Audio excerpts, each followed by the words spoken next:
Afternoon all, how we doing? Sorry I'm a bit late this morning, afternoon even. See, I don't even know what time of day it is. Just been busy doing stuff, just stuff. How's everybody doing? Be very careful of trades and everything this afternoon. There's a massive assault about to start on the Ukraine. They've just said that they are about to start sending in the rockets to soften up all the basically soften up all the targets they want to soften up in Kiev before they go in with their massive column of 40 kilometers worth of vehicles, or 40 miles worth of vehicles, or whatever it is. So we might see some big volatility this afternoon when that actually starts happening. So just be aware. Afternoon, Fanor, Mark, Franco, Andy, Rahat.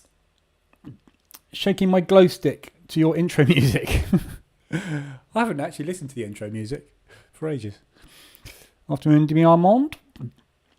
Right. So, sorry, I've got my futures platform up because I just entered a futures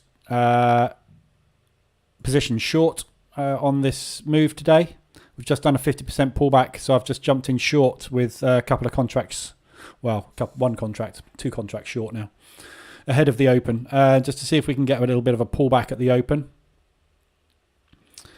Before the open, rather. A little bit of a pullback into this propulsion gap here. Just looking to see if we can get down into here before the open, just to scalp a bit of money.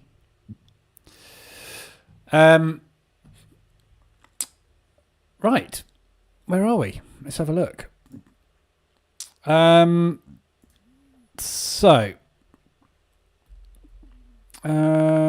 got the EA, basically the price action toolkit, doing a bit of auto trading for me. I'm just live testing it, basically. There's a couple of bugs which somebody pointed out to me this morning to do with the bullish and bearish engulfing patterns.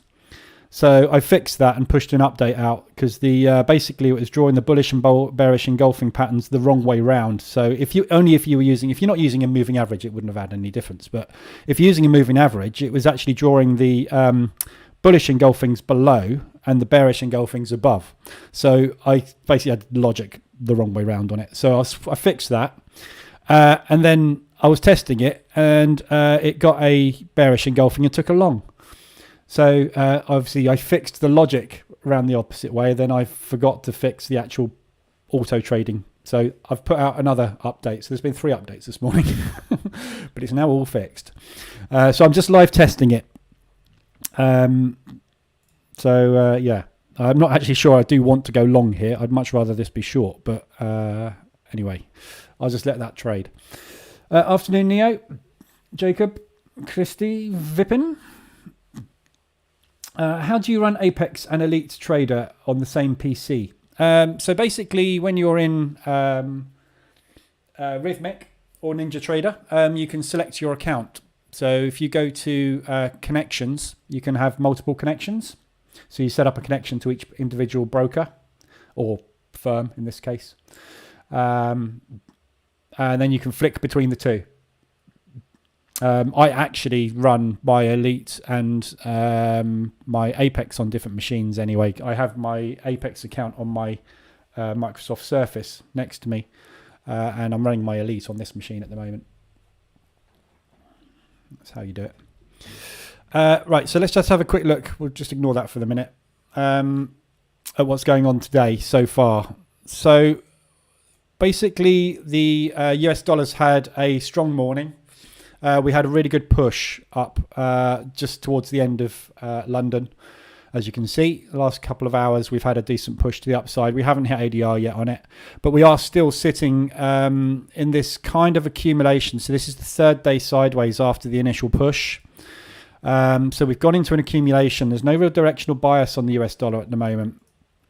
So you need to just be aware of the lows and the highs, I think, at the minute. And when we get up to there, potentially there's opportunities. They may well stay range bound on this while everything's going on. And if that's going to be the case, obviously it's nice and easy to trade shorts from yesterday's high and longs from yesterday's low type scenarios. So we've had a decent push in London. Not sure where we're going in New York, so we'll just keep an eye on that.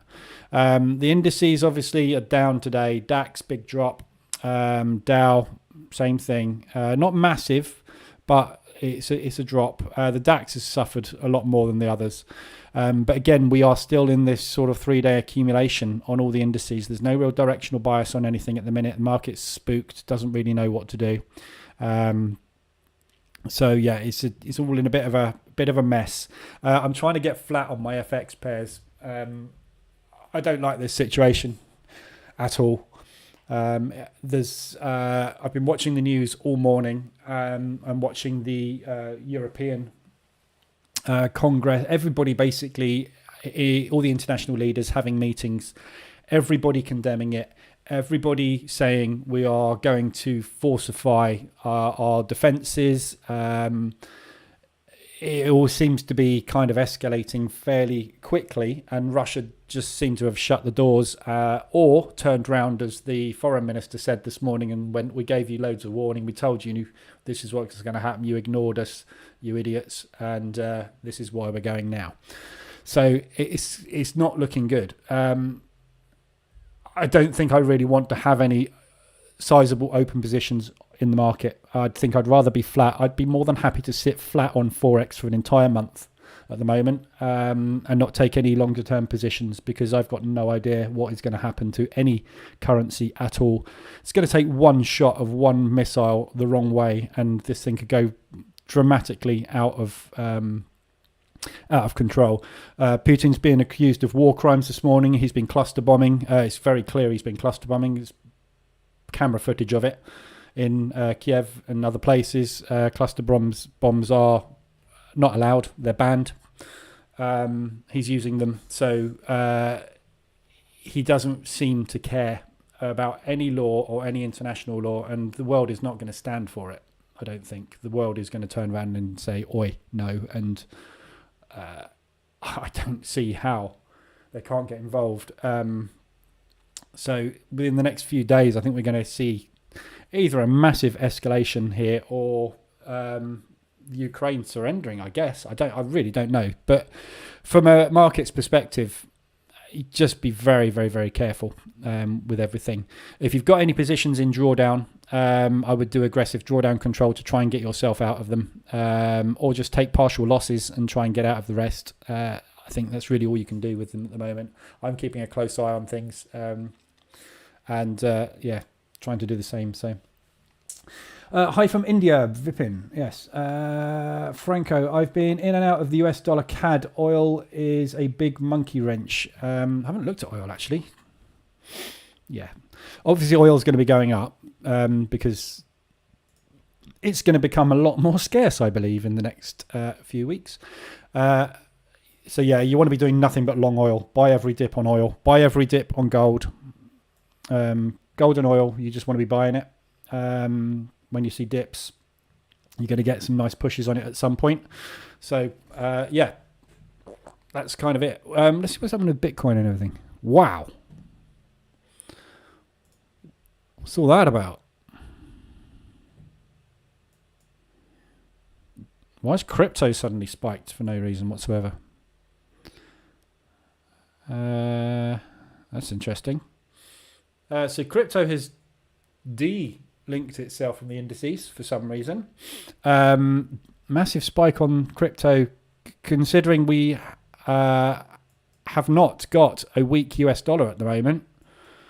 Someone's buying up a hell of a lot of cryptocurrencies. I'll give you 3 guesses as whose that is. Maybe this is all a ploy by Putin to acquire as much crypto as possible and crash all the financial markets and make crypto go to the moon. And then he's going to become a multi-quadrillionaire because he'll own all the Bitcoin. Maybe he invented it. Who knows? But that's a very odd move on crypto. No idea why that's spiking. Don't understand it. Don't trade it. Don't care. Anyway, good luck. I'm holding Bitcoin actually, so I don't actually mind that. I haven't got a lot. Very, very little amount. Right, so that is indices so far and index at the moment. This is going to be taking losses for me because I am actually short on this. Let me just close that out and cancel auto trading for a minute. I don't want that trading for me, really. Right, so let's have a look at where we are with everything else at the moment. So Canadian news came out. No real impact on anything CAD wise. Aussie dollar CAD pretty much where we were. CAD Swiss, CAD yen. We've had a bit of a push on the CAD, not a massive amount, as you can see. Euro CAD's coming down. Euro's going to come down against everything, regardless.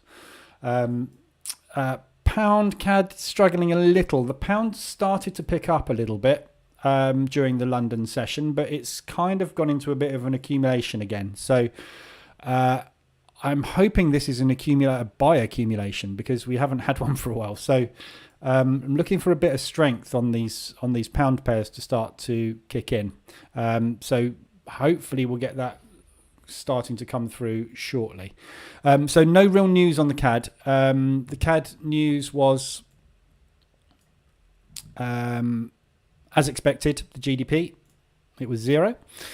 So it's not great news for the CAD, obviously, and the CAD is a short bias from a COT perspective, so we would expect to see a little bit of weakness on the CAD off the back of it. We haven't really had much, but at the moment I don't really see any reason why we should, because obviously with what's going on, I don't think the markets really are paying an awful lot of attention to anything else. So PMIs this afternoon for the US dollar, again 3 o'clock, half an hour after the New York Open. Need to be aware of those, and we're going to pay attention to that when that happens.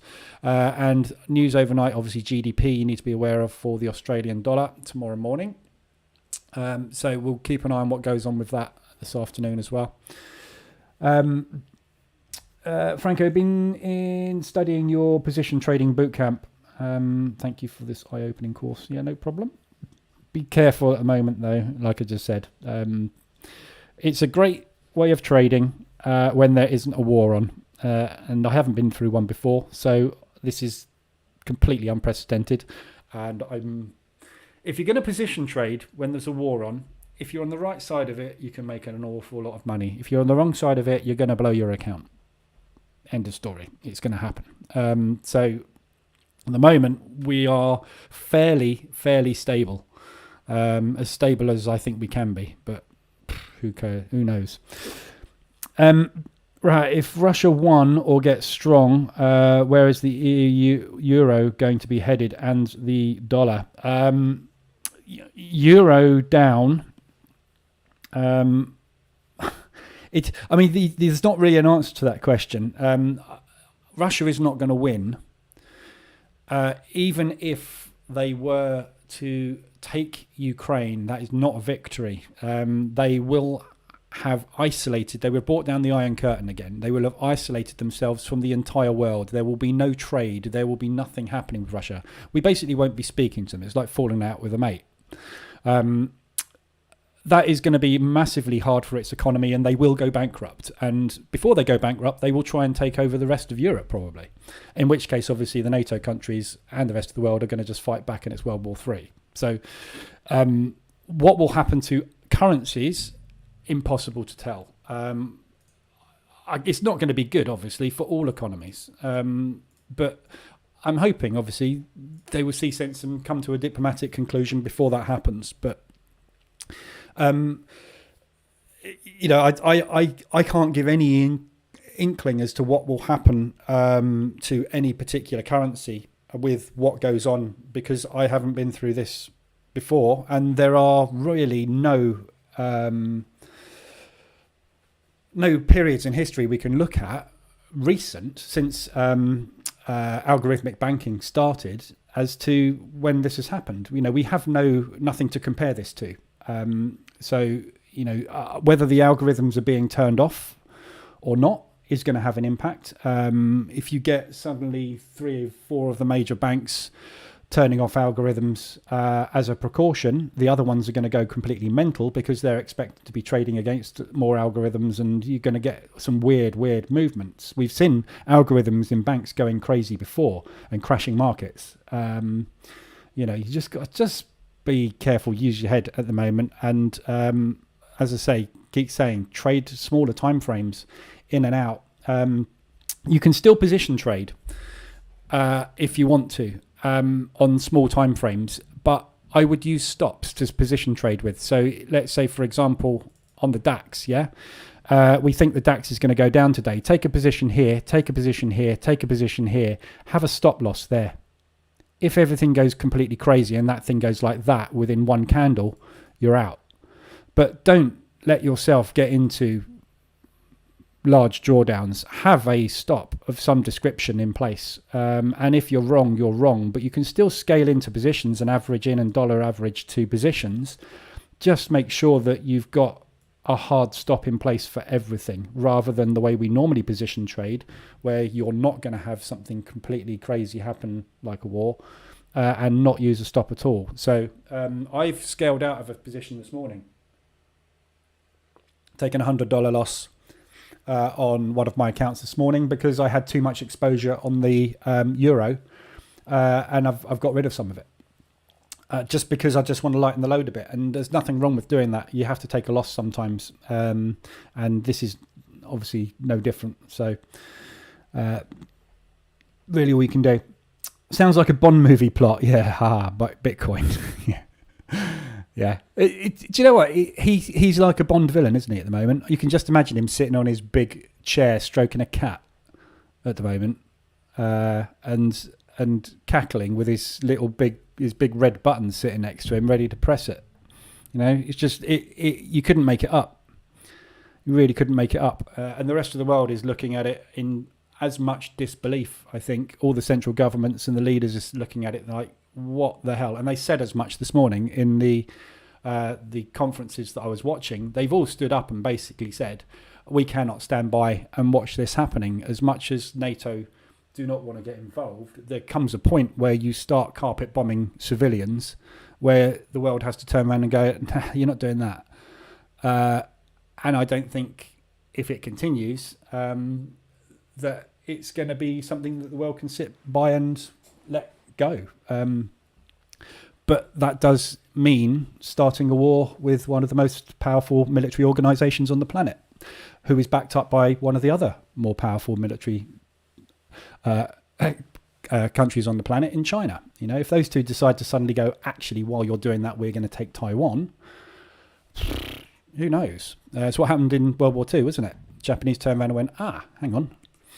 And that's why Pearl Harbor happened. While you're not looking at that, we're going to do this. There's that going on in China as well. So scary times. Anything can happen with anything at the minute. So trade safe. And if you're worried, take a few weeks off and sit back and watch. Then you've got no stress. Bizang, can you explain any correlation between the Russian war and the euro drop? The euro drop basically is because the euro is weak. The European economy has been on its knees for a long time. Yeah, this has not been caused by... that's a bad example. This has not been caused by the war. This is the European economy struggling. Obviously, with euro... this is happening on Europe's doorstep, yeah? And the next stop after Ukraine is European countries, European members, NATO members, yeah? So if you had a load of money invested in an economy and there was somebody knocking on the next door neighbour going, we're going to kill you, and then after that we're not sure what we're going to do, would you keep your money there or would you move it into a safe haven like gold? Yeah, it's not going to help the European currency with what's going on. And the fact that if Europe does have to get involved in this, war is not cheap, and economies will be hurt by that. So it's not going to be any better for the euro. Yeah, this is what's been happening to the euro while we've had COVID on. It's just coming out of COVID, just starting to get these little recoveries starting because economy's starting to pick up because we're starting to go on holiday again. Now we don't want to go anywhere near there on holiday, do we? Potentially, it's just, you have to think of the bigger picture, what's going on in the whole world. We've got 7 minutes to the open, so I'm just conscious I want to get through these. Is it stage 2 of the Great Reset? Good. Yeah. Thanks for that, Peter. Positive. But yeah, is it? I don't know. God. Scalper City now, Franco. Correct. Hope the construction went well. Yes, thanks, David. It started. It will be going on for 3 or 4 days. It's a big patio I'm having built. Half my back garden, basically. Right. So getting on with what's going on at the moment. We've had quite a few ADRs hit. I'm not going to go through these. ADRs at the moment, you can't really start to try and play reversals on these. If you get ADRs on the euro to the upside, I would say yes, maybe take those. So euro odd, if we hit ADR high, yeah, go for it. If we hit ADR low, no. And euro odd and euro CAD, both ADR low hits. Euro yen as well, ADR low. And euro New Zealand and euro US dollar. There you go. So no ADRs. There we go. That was easy, wasn't it? Hourlies, we've got the euros. Again, ignore them. Euro odd is RSI hit to the downside. We're embedded. We're stuck. We're stuffed. We don't want to take longs. Euro CAD, same thing. Massively embedded to the downside. And Euro Swiss. So no long positions really we want to be entering there, or Euro New Zealand. If you want to take them and be brave, you can do. There's a very high probability you are going to get some kind of pullback, but don't blame me if the pullback is like a quarter of an ADR at most before you just go into an accumulation in the next leg. Yeah, so be very careful with those. Same thing across the board on the H4s. Ordinarily, I would be jumping all over these going, even though it's the euro, I'm happy to long it, but not at the moment. So anything that gets to a 80-20 level is a beautiful signal, but not right now. Pounds, however, I'm a bit confused as to why the pound is dropping so hard at the moment. Since obviously this all kicked off, we've had a real big drop across the board on the pound. We are the banking centre of the world. Basically, there's more money goes through London than any other city with financial transactions. So the only reason I can see that this is happening is because of the sanctions and because of the SWIFT lockout. Although that only happened this week, but probably the preemption of the SWIFT lockout, is what's hurting the pound. We've got money coming out of the pound, and I think it's probably more along those sorts of lines. So I'm expecting this to potentially pick up, but again, we've got no cop bias that I think is actually usable at the moment. So I'm still long pound. And these are very nicely extended now, and I think we will get a decent pullback on them, but I'm not quite sure why it's so strong, and that worries me a little bit. So again, I'm going to be scaling out of some pound today, potentially, if this doesn't start to pick up today, or at least go into a little bit of an accumulation. I'm going to try some aggressive drawdown control down here, put stops under the lows, and see if we can get a little bit of movement to the upside to get out of some of these pound positions as well. It's really all you can do at the moment. And pound New Zealand, same thing. So uncharacteristically weak on the pound, but why have I not got any data? There we go. But yeah, big drops. So there's not really levels here that we can look at for a while. Actually, there's one we're not far off, actually, looking at it. So this is kind of the obvious spot specifically for pound New Zealand. We are approaching there. I mean, we are massively extended on all of these pounds, and we have had no profit take move at all. Yeah, so we're looking for some kind of profit take move to kick in. We've had nothing on that entire drop. So this is nearly a week and a half now with nothing. So you don't need an awful lot to get out of the positions. I wouldn't go for profit on anything too much at the moment. I'd go to get out if you're in things. So all these pounds that are very extended, potentially good longs, way better longs than the euros, even though the euros are more extended. So, do we use the AWR for day trading or position trading, Michael? So the weekly ranges I tend to use for position trading as just a confluence. So if we hit the weekly ranges by Monday, Tuesday, there's a good chance that you've had a strong push for the week, and you're either going to go into an accumulation and a little pullback, or you're going to start a reversal move. So they're very good to use for position trading. You can use them obviously for intraday if you want to. So you can use these to say, right, well, these have got extended, likely looking for shorts today because you're probably going to have a down day.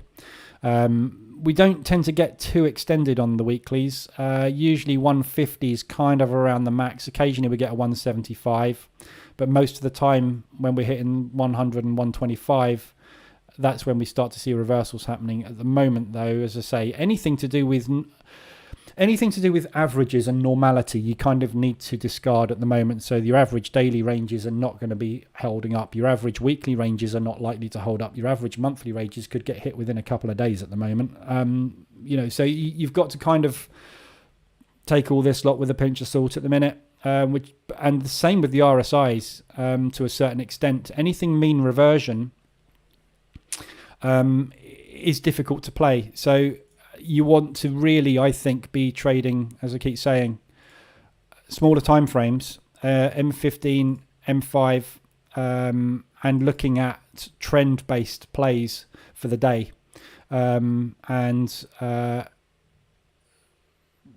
Daily continuations, really, I think is the best thing to do at the minute. Diamond, I'm in pound Aussie from Friday in a second position. Would really like to see moving long. Yeah, all these pounds, the pound New Zealand and the pound Oz, we are having a nice accumulation today. It's looking like it is calming down a little bit. So, right. So let's have a quick look at where we are.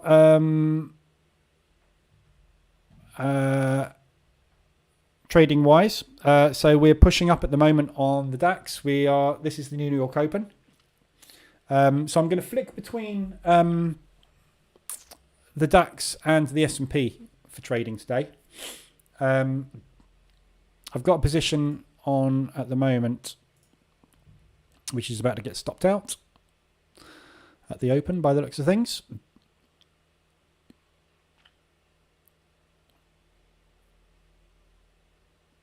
Didn't get that trade. So basically I was trying to play that short. I should have actually got out of that before. I was busy talking. Wasn't concentrating. Should have got out of that because I was targeting their pre-market. If we get down there after the open, obviously, even better. Just get rid of that sell limit, 61.8. Maybe I'll keep that in place. Might keep that in play. So if we're going to come down from the open,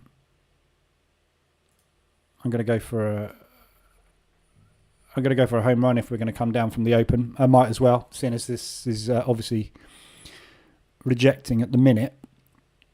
From a daily perspective, we're obviously... This was, obviously, we've had leg one. This is leg two of the pullback. I think we potentially have hit the 38 retracement for a drop here. So I'm looking for a down day today. We've had a decent down move already across all indices. I'm still playing it short. We may well come up and try and retest a little bit today.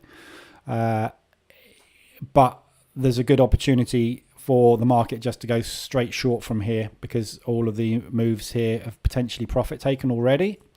So, and with what's going on, obviously, at the minute, we could see some strength coming in on the US dollar this afternoon. And then obviously pushing down on the indices from there.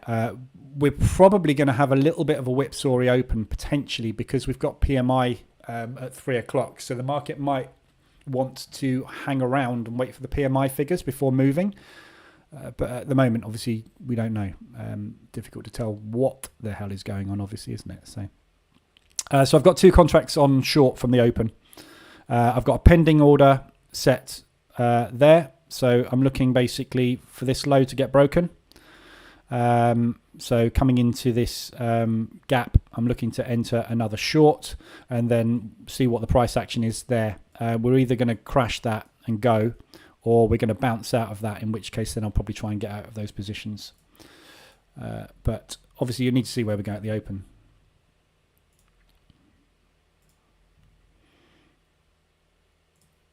So we've got 1 minute left to the open.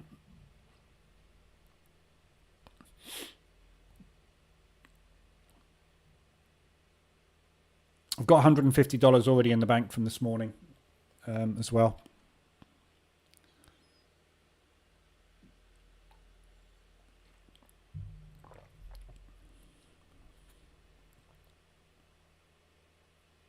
I'm just trading micros today as well. I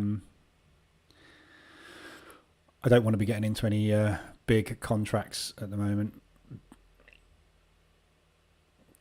There's an argument today for sort of trading micros all the way up there and then riding it down. I'm out of that position. 68 in the bank now. So looks like we're going long at the open. So there's a 5 minute opening range in. So yeah, difficult to tell direction at the minute. I think we're due a down day. We've had 3 up days on the trot, even after gapping. And if you stick a fib on this move, hello, fib, wrong chart.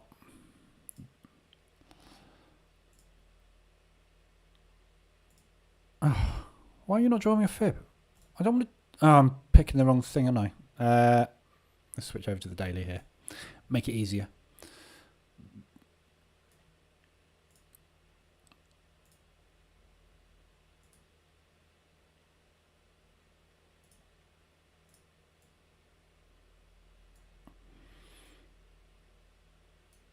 So if you look at where we are on the daily,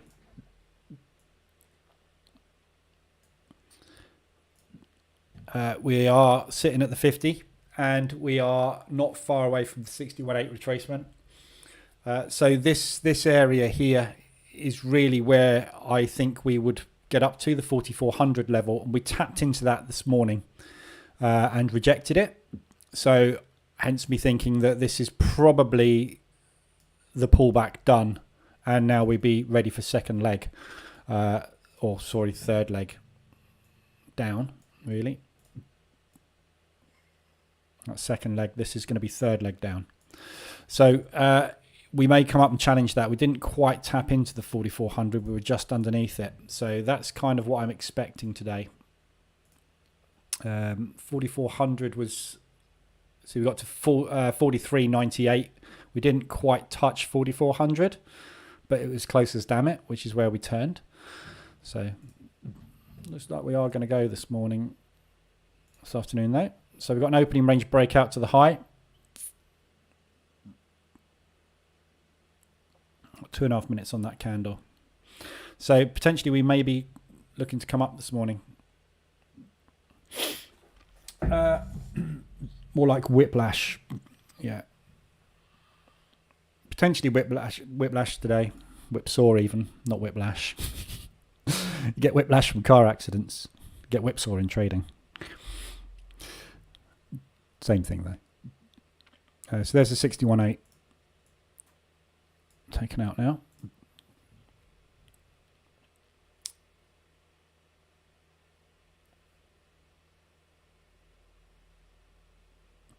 I'm gonna have one more go as a short bias on this. I'm gonna give this candle time to close,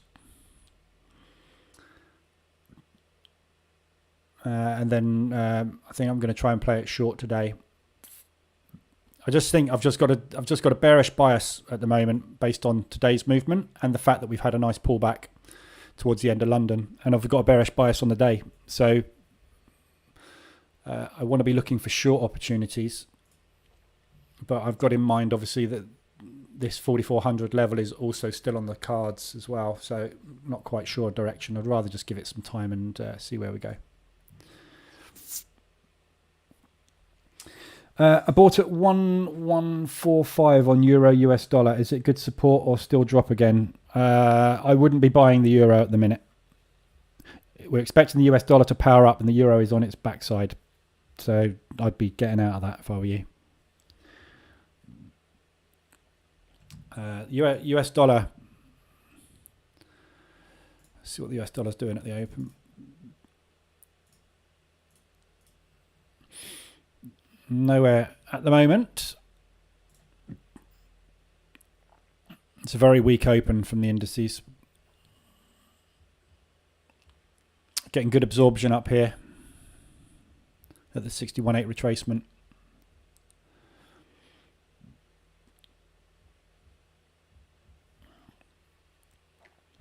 Made a few big pips at the dentist Monday.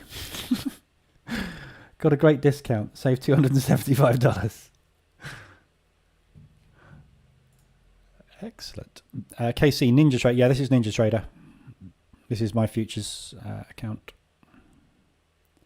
4-hour green candle on the US 30. Yeah.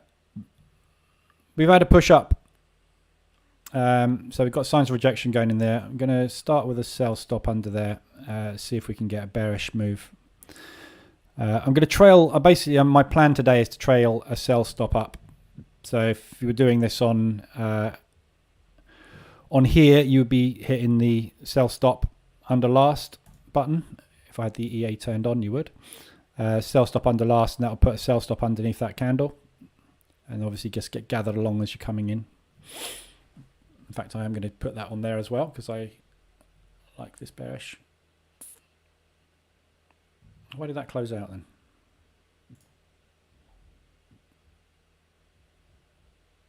What happened there?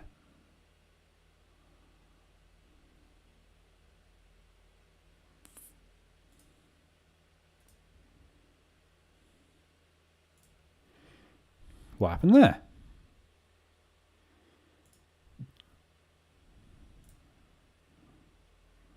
That was weird. Anyway, back to futures. One sec. I'll have a look at that in a minute. So we've got a nice bearish engulfing going in potentially on NAS. Okay, so I'm gathered in with one contract there.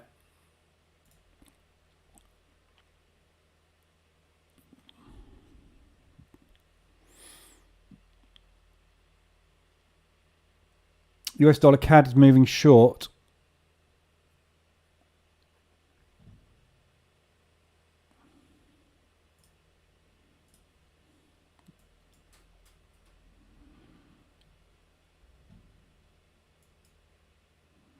Yeah, we've got a weak US dollar potentially at the open. Oof, that's gapped as well. Yeah, US dollar's not looking particularly strong at the minute.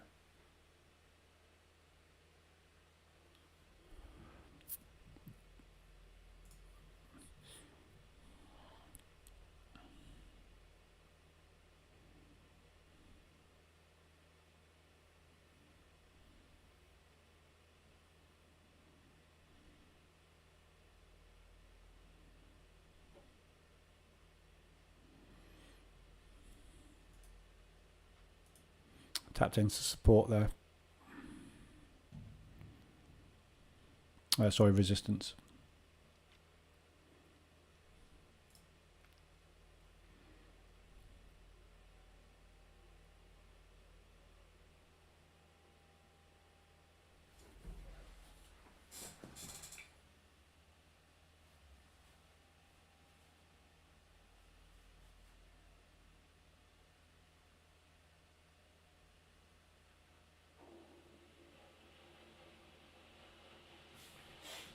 So it's a whacking great lorry just pulled up outside, dumping a load of stuff in my driveway. Okay,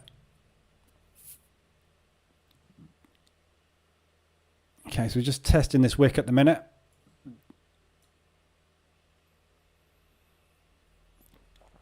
US dollar suffering from incompetent manager in Washington. Yeah. Isn't that all politicians, though?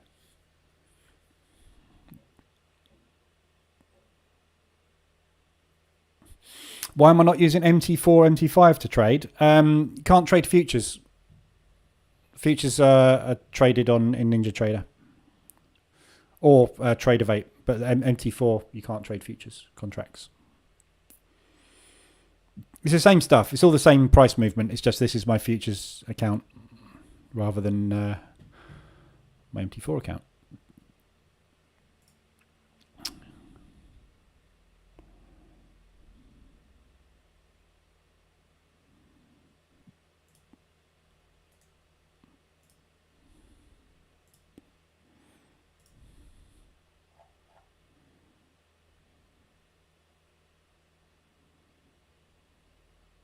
I know why I got out of that position. I've got my exit strategy on. That's why. I'm going to take a short on that as well. Let's go above the last candle. Go stick a sell stop. Oh, that's just going to get me straight in. So I'm just going to take a short on the DAX as well. Didn't quite get that close below that wick, which is a little bit bullish. Close spot on. I'm going to go with another sell underneath that wick. See if we can get gathered into another short.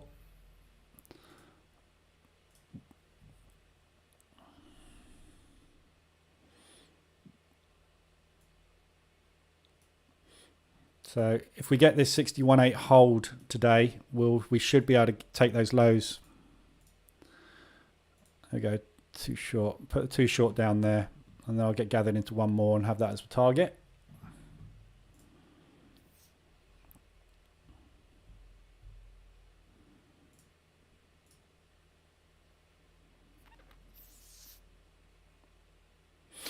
You are Franco, no worries. Good hunting.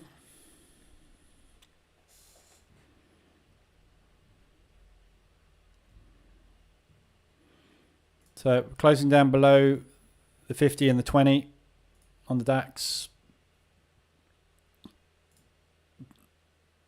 Potentially bearish reversal.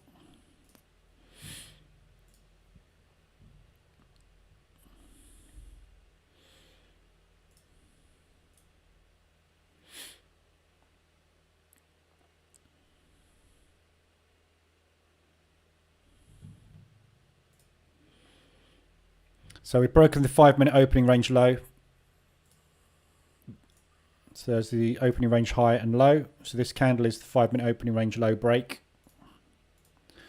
Got 3 minutes left on this candle yet though, so I'm just going to wait and see what happens with it. I'll enter a second position.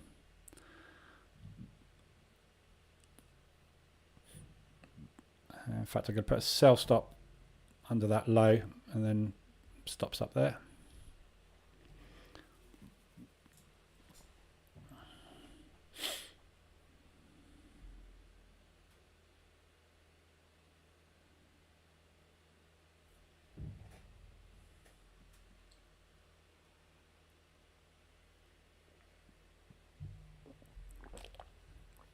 Lots of balls entering at the minute.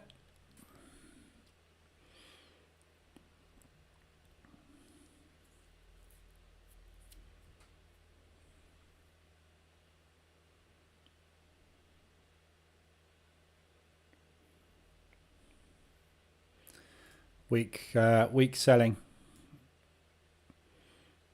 So this bear candle that we had put in was on diminished volume. So not a lot of sellers entering the market, hence why we're getting a little bit of a bullish pullback by the looks of things.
So US dollar's holding at support at the minute.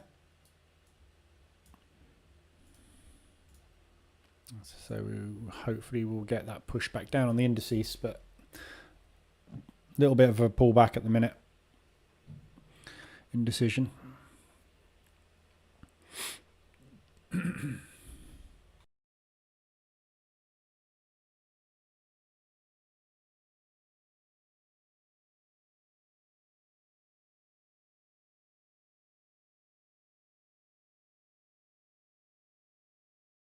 The other monitor. Mariupol has just lost electricity.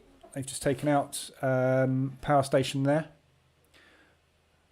Fierce shelling has just started in Chernihiv. So it looks like they are starting the bombardments now on those outlying cities.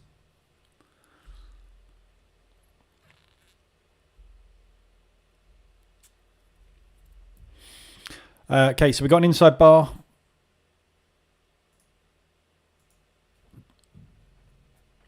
On the S&P. Same on the DAX and the Dow. So market structure's shifting to bearish. So we've had a bearish engulfing basically, followed by an inside bar. So if we get a bearish bar here, this is a 2 inside bar setup, which is bearish.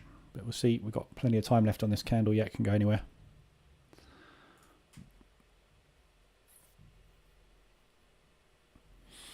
So the EA is hedging me at the minute here. It's taken a buy on this long wick because the long wick is above the 20, above the 50 moving average. So if that one stops out, I'll get gathered up into another short position.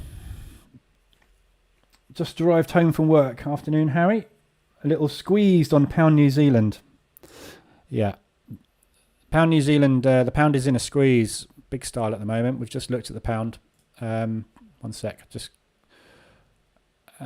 checking out this price action. Just want to see what happens when we get to these lows. We'll have a quick look at the pounds in a minute.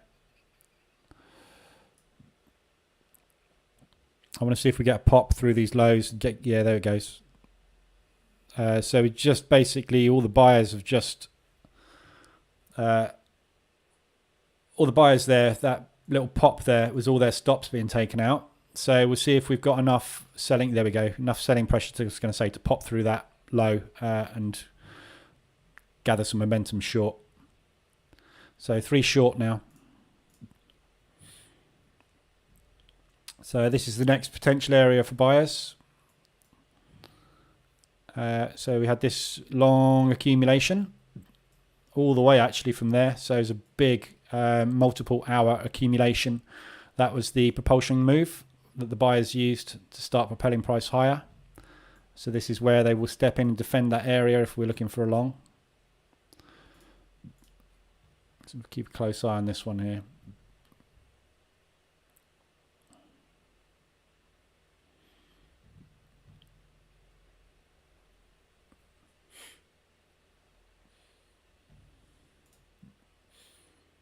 Similar move playing out on the DAX. Well, the DAX is all the way down there.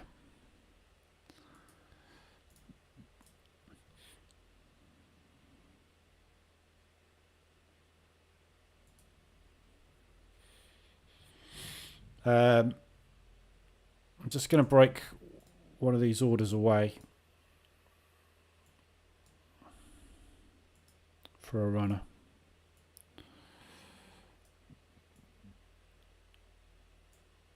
Actually, I might break the other away as well. I'm going to put a runner down at the lows there and a runner down at low of day.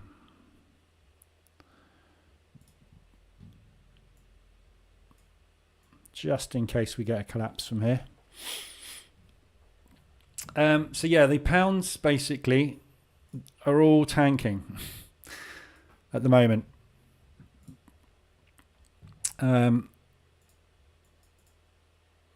So this is where we marked it at the session this morning. We've moved down ever so slightly. We're still bearish, but with the pound odd and the pound New Zealand, we are sort of putting the brakes on a little bit down here. We've made new lows, but not dramatically. So as I was saying, with the pound longs, want to be looking to try and get out of these ASAP. Really, everything you want to be looking to get out of everything at the minute. The market there is no market and no currency really which is happy at the moment, apart from potentially the yen and the Swiss franc. So just need to be a little careful. Aggressive drawdown control on any signs of bullish price action, reversal alerts on these guys, and stops down there using half of whatever contract size you've got on, or half of whatever lot size you've got on. So if you're long on this and you've got, I don't know, 2 lots long, enter a 1 lot long there with a stop there. That will get your average down dramatically and give you a really easy out if you want to get out of these positions, if you're feeling a bit of pain on them. Where are you long from? 197.817.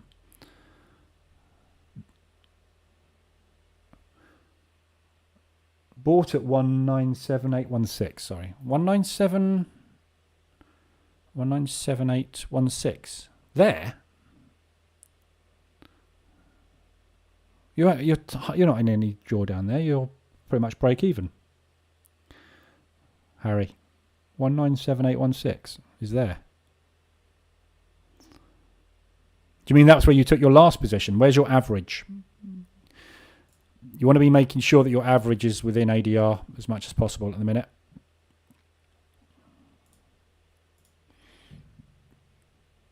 But yeah, these are all getting squeezed at the moment. Everything at the minute.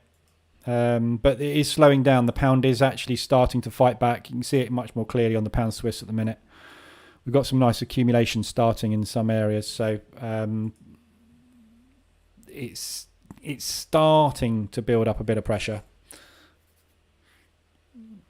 Just not very quick at the moment. Wow, this is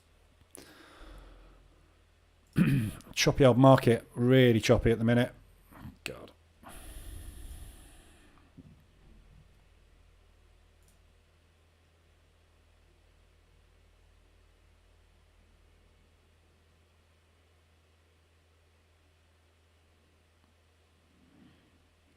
So we've got buyers stepping in at the propulsion gap. Let's just see if that is going to hold. Got 3 contracts short, so I'm just a little bit wary. I don't want to get caught in this for too long. Just move that up so we can see charts better.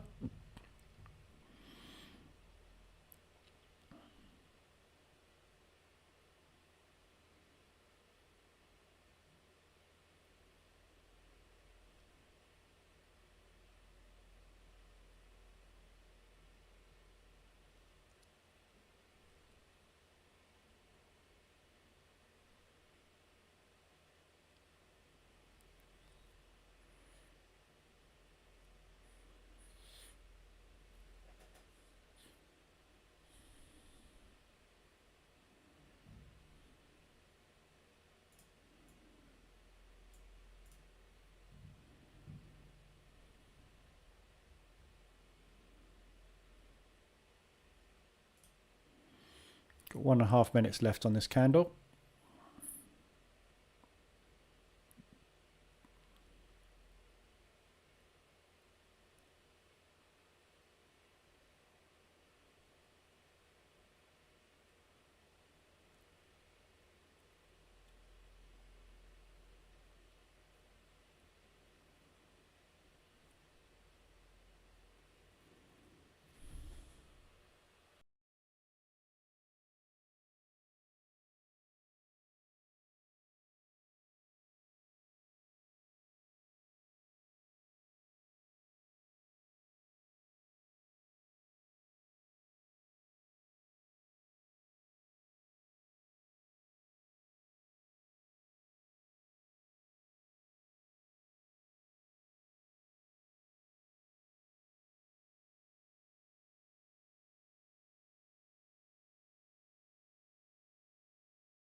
Wow, got some big price action coming in here.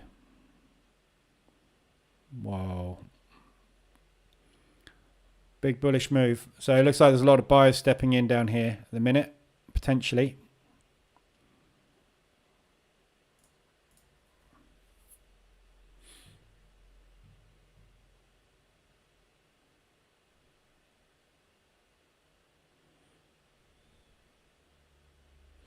Choppy.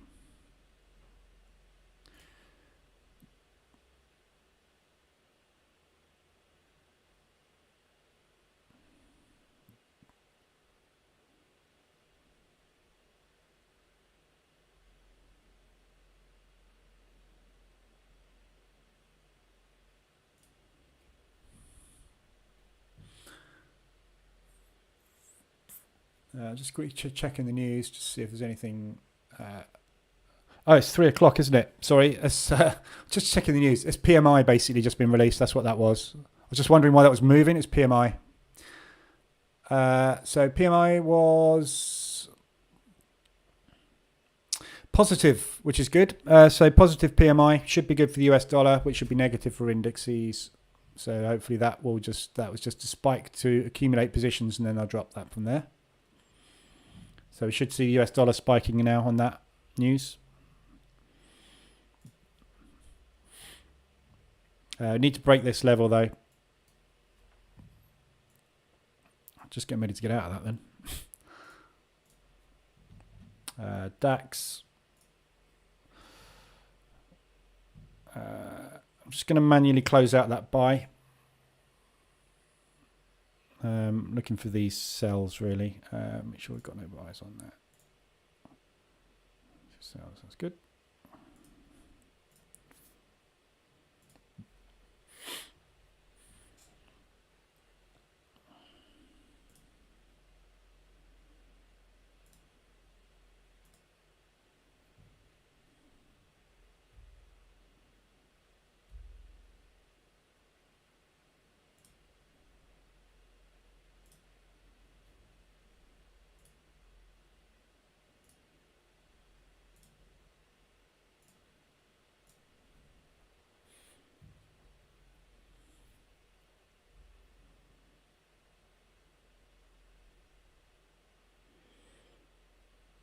Okay, see if we get a pop out the bottom here and hold.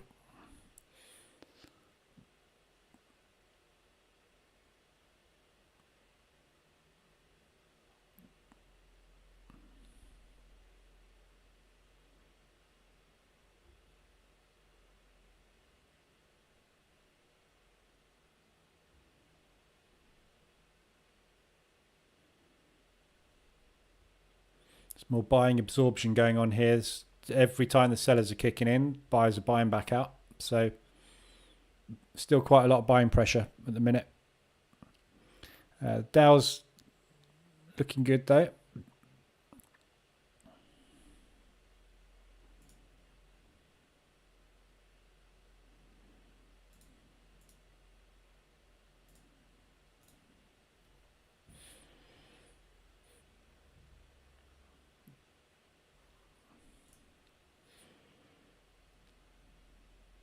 Just about to get gathered up on a sell stop underneath that IRB. Then we're coming down into that area there.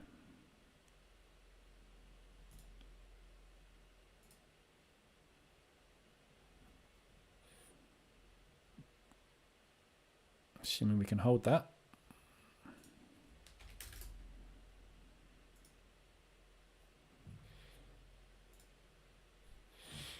Still loads of buyers absorbing here.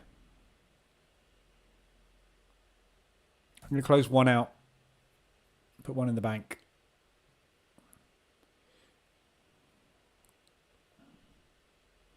Just in case. Don't like the look of it here. It's long wicks going into the downside. There's lots of buyers stepping in at the minute.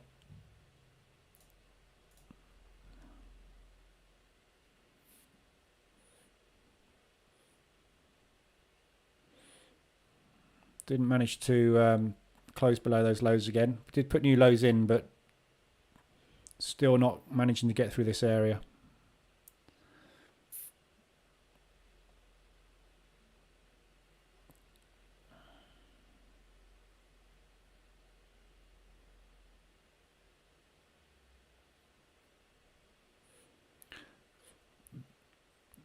Harry, you're long 198,283. Okay, I'll have a look at that in a sec. I just want to see this candle, see if we can get this low broken. Decent selling volume coming in now.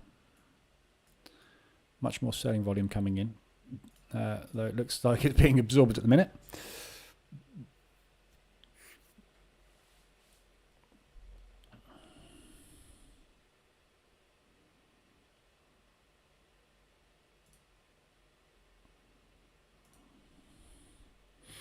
Just reducing risk a little bit on this in case we get a big spike. I've just got, this feels like it's a build up for a move. It's a lot of orders placed there. A lot of volume came in. It was bearish overall, but I think the main reason that's bearish volume is because of the PMI release. They've accumulated a lot of short positions there, but I don't know.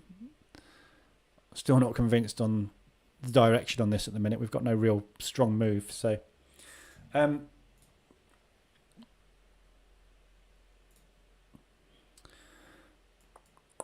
so pound New Zealand, you are long 198,283. Yeah, that's not bad at all where you are.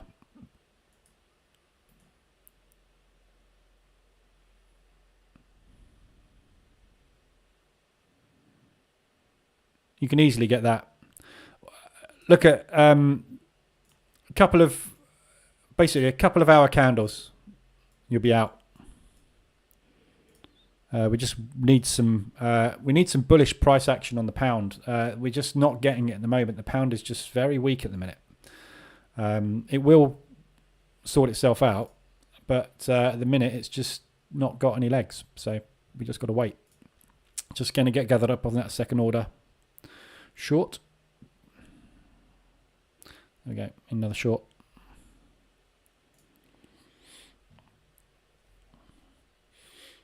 Still struggling down at these this propulsion gap here. Just made new lows though again, so we are making progress. From all the toolkit candle pattern, if I need to pick one, which would I go for? Don't know. There's no answer to that. The price action is price action.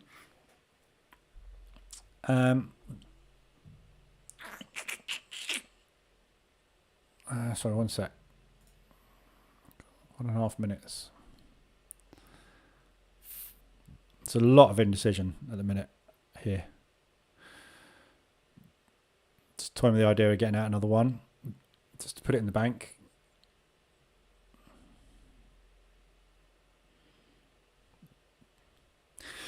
I don't like when you see price action like this, where you're getting bearish candle after bearish candle after bearish candle, but making virtually no progress. Yeah, we haven't really gone anywhere. So we've had 4 bear candles on the trot with no progress. It just shows you there's massive signs of absorption of the sellers. So there's a lot more buying pressure coming in than selling pressure here at the minute in this gap, which is where the bulls started to try and move to the upside. So after you've had quite a few bear candles, you expect a pullback. The fact that there's so much buying in here, if that pullback could easily be a big bear, bullish engulfing, and we could easily shoot off to the upside. So I'm just a bit, just being a bit cautious on this move because I don't really want to get the wrong side of it. We have got good moves on the Dow. Nasdaq's struggling as well. I just want to see it break this low. If we break this low, I'd be confident at least of getting down to these lows down here at 43.25 level. But we're really struggling to get through this level at the minute, even on big volume. So we just made another new low, but again, we're creeping down so slow. One candle will completely obliterate this move at the minute. So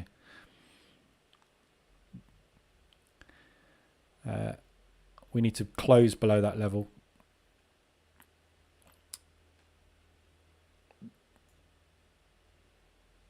That's an old level.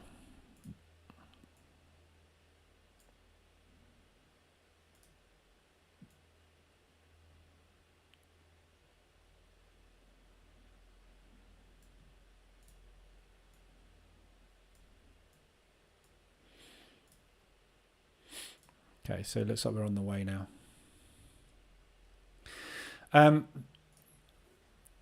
Just closed all those out, 0.75% profit. Or the EA did, I didn't. So I've got basically, just for those who don't know, I've got the EA set up at the moment on 0.75% profit target. So basically, it would just scale me into positions on price action until I get to 0.75% profit. And that's automatically got me out at target. And I've also got it set up to close all positions and stop trading when I get to 2% for the day. So candlestick patterns, you need to go and test this, Rahat. What the best candlestick patterns are. There is no real answer to that. Bullish candlestick patterns are bullish, bearish candlestick patterns are bearish. I don't think there's anything that is better than anything else, really. They're all good. So strong closes are good. They're all good candlestick patterns.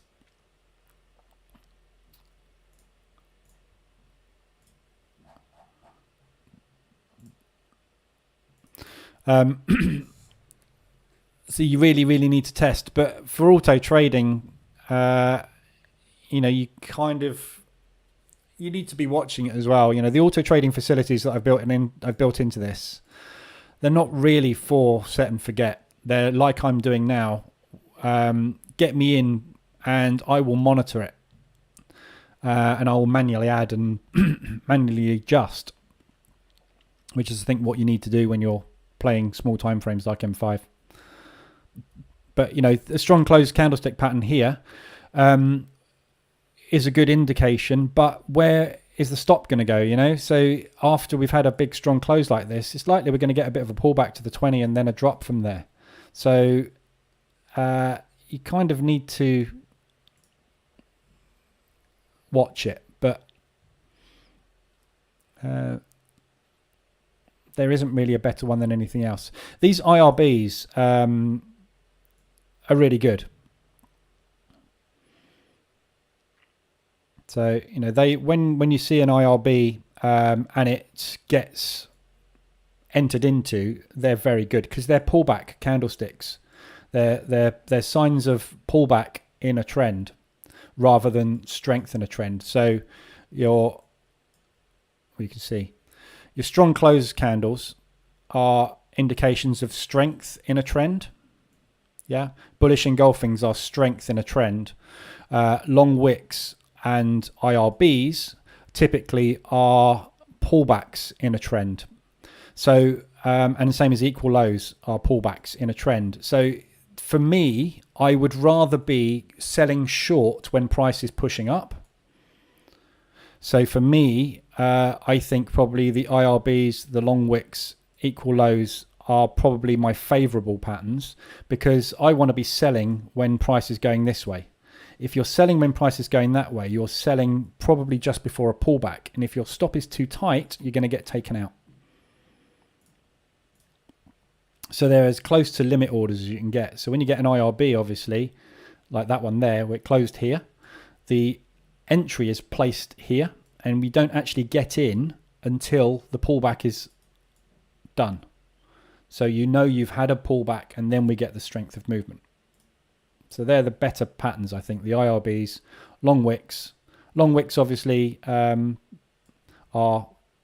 best at the end of moves. So the long wick has a filter on it where it will check back to make sure that this is a new low in the last 5 candles. I could probably set that filter to be different. I could put an input in the EA so that we could actually decide how long that look back is. I chose 5 because I want it to be putting back So there, for example, we've got a long wick, but the long wick is below the 20. So it's a bit close, isn't it? So it looks like we're pulling back a little bit now. See there, we've got an IRB. Yeah, position goes down there. So now if this thing does that and then that, I'm getting in after the pullback. So they're better entries. Closing one. I'm going to cover that because I think we're going to pull back now. In fact, I'm going to get out of the lot. No, I won't. I'll leave that one running. So we've had a decent push there, 5 candles down. We have literally just by a tick taken out that propulsion gap, but not convincingly. We've taken it out with a long wick, potentially with a pin bar. So we're putting in a double bottom at the moment there. We've rejected as well on the NAS with a nice hammer.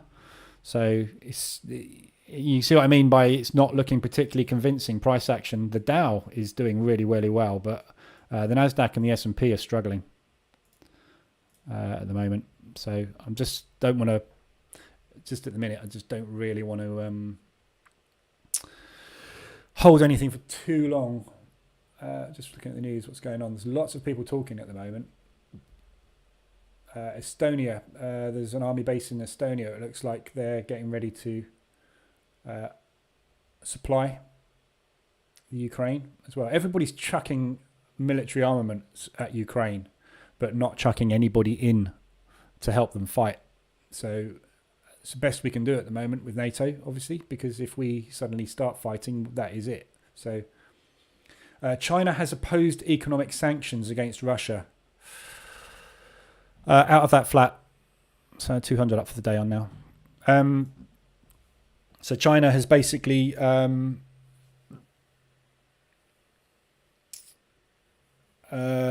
decided it doesn't like the sanctions, which is obviously not on our side. It's more on Russia's side. Well, it's more neutral, I would say. That is probably more of a neutral stance that China are taking, but they're not taking a condemning stance as everybody else is.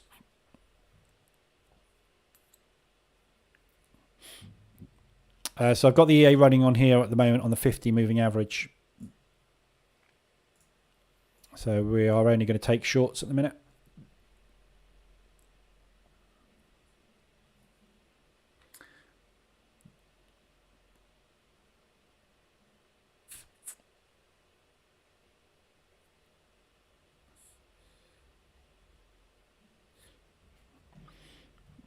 Okay, British engulfing going in. So this is the pullback. So we're looking for a decent pullback on this to start taking short positions.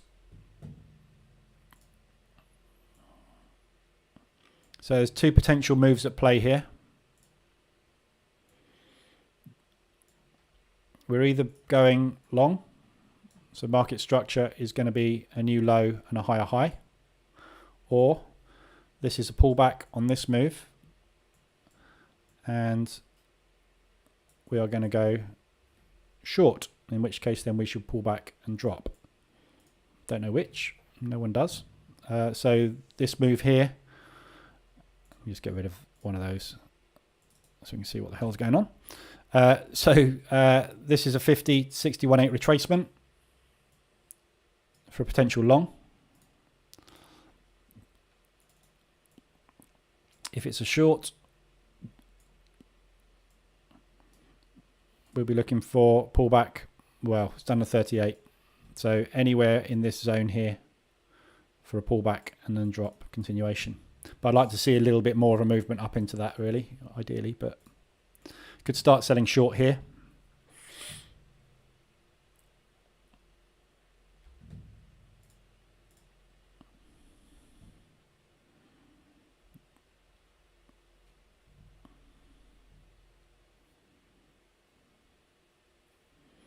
Got 16 seconds left on this candle. It looks like we're putting an inside bar in.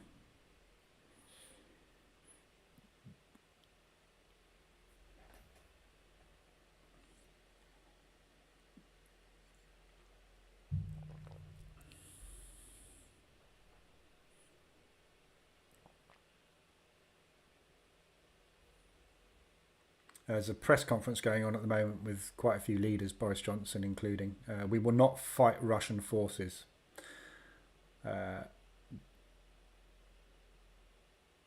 So the UK basically just saying point blank, we're not going to do it. We're not going in.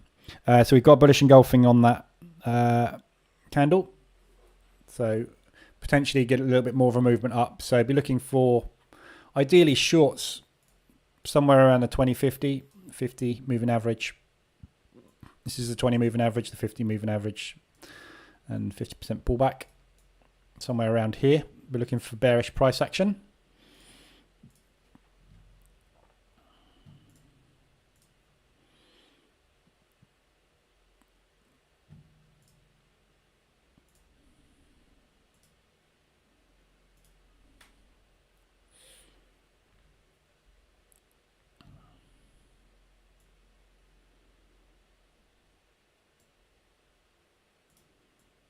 Oops.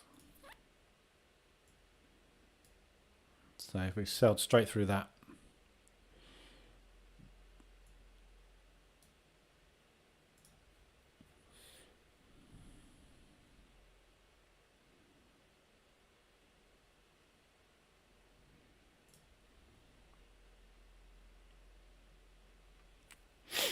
Can you please share the set file of scalping you're using for the auto trading, or can you scroll on screen? There's not. I haven't got a set file. I've got it turned on. Basically, literally, I've just got it turned on. There's not really set files for this. It's on. Yeah. So I'm trading all candlestick patterns. Literally, all candlestick patterns in line with the moving average. Where's that setting gone for the moving average? Sorry, it's up here. Using the 50 EMA for directional bias.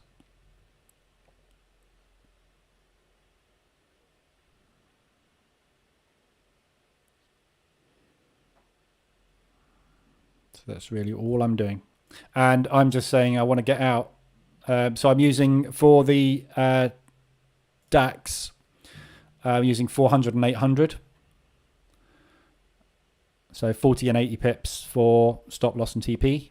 But it's going to get me out way before my TP because I'm tending to get out 0.75%.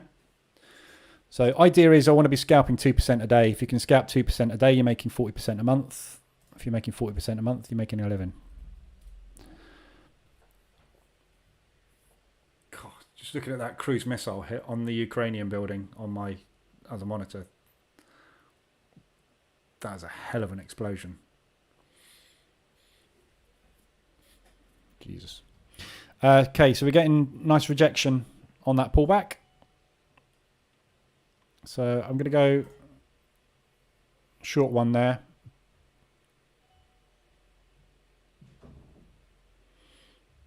Just assuming we're getting a shallow pullback to the 38.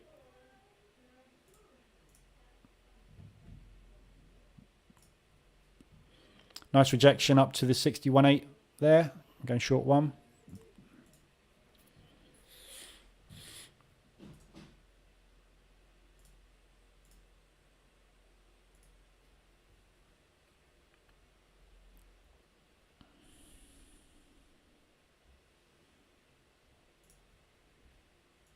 Potentially rejecting the highs there.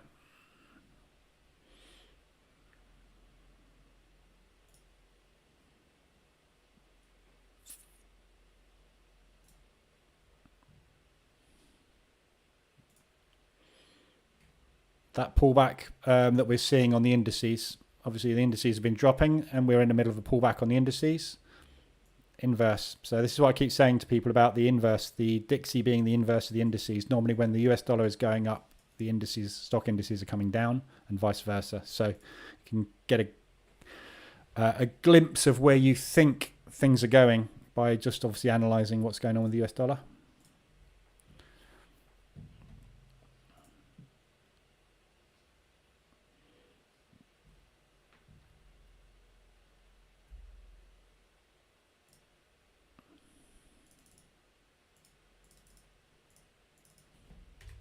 I'm going to get the EA to automatically scale me into the position as well if it goes with me. Every 200 points every candle close, if it's more than 200 points from the initial open, it will just add new positions. So it will take me into a second position down here if the position works. So scaling into basically the winning positions,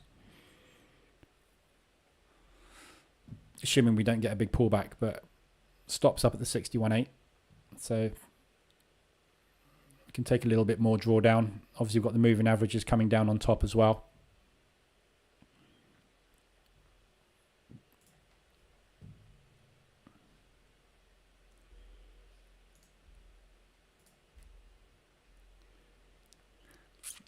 Sell stop. Might go on the low actually. So I got two more sell stops here. This one, we've got this propulsion gap here.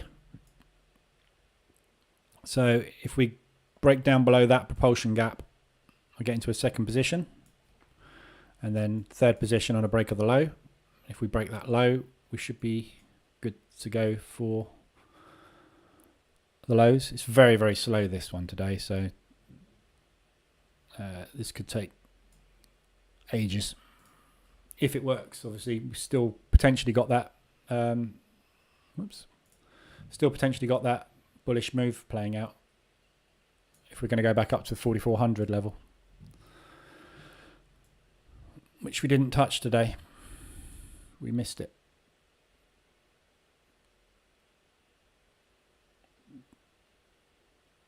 $43.98 got to.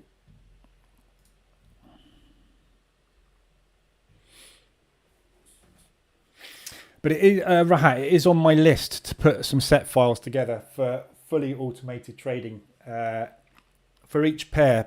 More to do with stop loss and take profit placement, because you need to adjust the candlestick sizing for whatever you're trading. So this is why we have these candlestick sizes in here for the points of the bodies and the points of the actual candles themselves, because you're going to get completely different candle sizes on different instruments. So, you know, this candlestick here is 224 points. If you're trading this on something like the pound CAD on M5, that candlestick is only 100 points. If you trade a New Zealand dollar pair, like New Zealand dollar CAD, for example, that entire candlestick is only 47 points. So, you know, you need to adjust the settings for the instruments that you're trading, and obviously your TPs and your stop losses will also be unique. So NAS, there's your NAS there.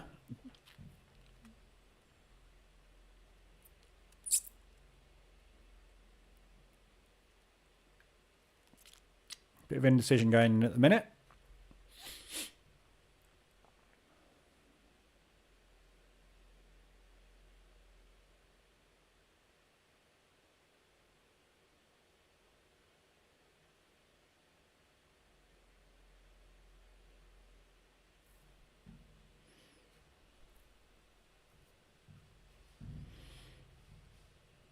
Okay, so we're testing the propulsion gap. We've gone straight through that, gathered into the second position. It's too short now.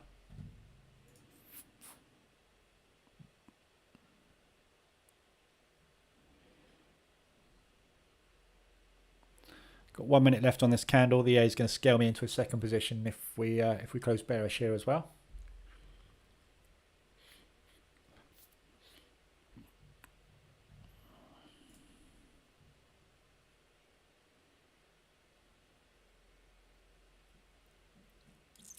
Nice new lows just putting on the Dow.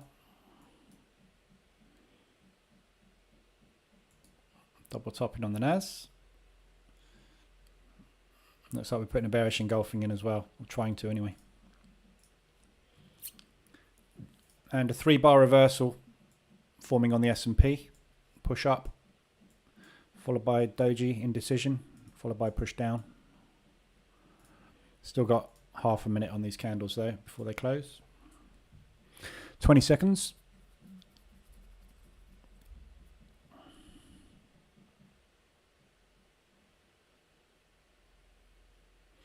This is why you trade on candle close, yeah? Not any other way. That was looking like a bearish engulfing 20 seconds ago. Ended as a hammer, bullish hammer. Or IRB. Yeah, so that's why you trade candle close. Good example. Okay, so we've got 2 indecision candles. Market's not sure where it wants to go at the moment. Just accumulating positions ready for the next move. One way or the other.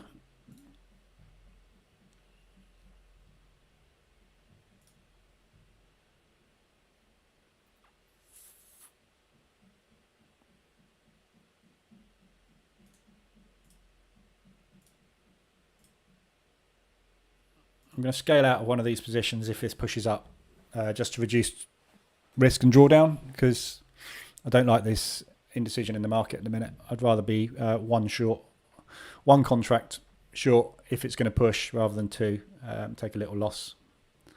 It's only going to be like $20 or something. So out one.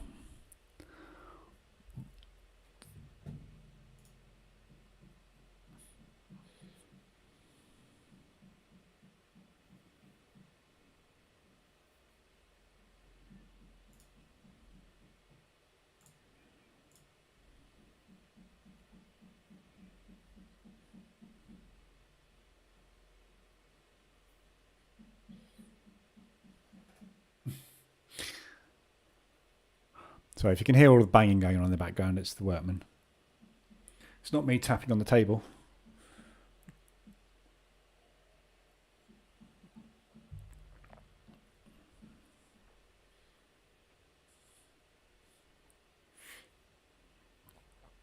Real indecision at the minute.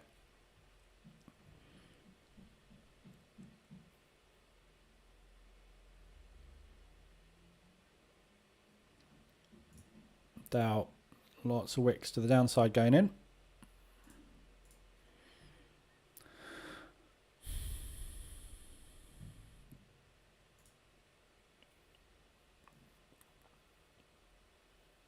So you see the IRB candle gone in there again. So pending orders gone below the low.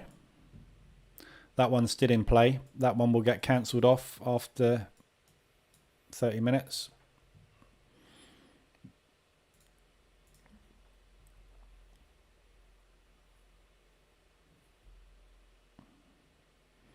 Pushing up to the 50.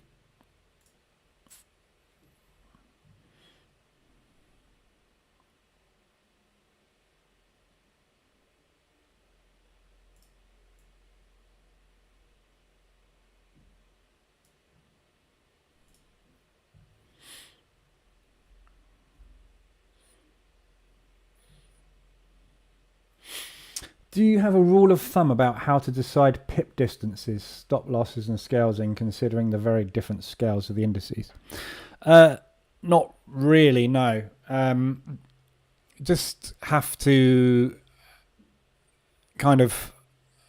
The way I tend to do it when I'm using the EA is I just kind of look at the biggish candles, yeah? So when you get a decent sized candle, sort of this one here, for example, just measure it and go, right, that's 58, 580 points. That's 500 points. That's 370 points. So if I stick a stop at 500 points, which is what I've got on at the moment, I'm probably wrong. So if it moves 500 points against me, I'm probably wrong. So I'm out. That's really my rule of thumb. Have a look at what price action is. You can use, obviously, ATR to do this. So you can use ATR 5. And you could say, right, whatever ATR 5 is, use maybe 2 or 3 times ATR. The problem with ATR is when you get an accumulation, you'll get a very tight ATR. When you get a tight ATR, obviously your stop is going to become tighter. And then if the propulsion move goes against you, you're out very fast. And then the ATR increases. So the next position you get into, you have a wide stop and a small lot entry. So while ATR looks on paper to probably be the most sensible way to do it, I find it difficult to set rules up to auto trade with it. So I prefer to use a fixed size really, and just look at what price action's been doing. And it's going to depend on the candle, on the instrument you're trading. It's going to depend on the session that you're trading in. Lots of things. There's a long wick just gone in there. So I've got pending order set at the low of that long wick, which we just got gathered into.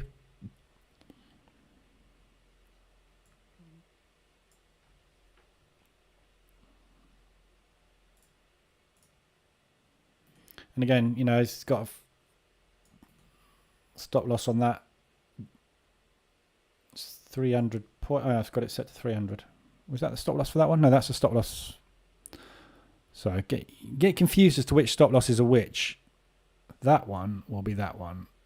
Yeah. So stops at 400, which is what's set in the A. So obviously you need to bear in mind auto trading doesn't work off of this. That's for manual. Auto trading works off of what you've got set for auto trading. This will only apply to the buttons. So I ought to really alter that. Make it just a little bit bigger.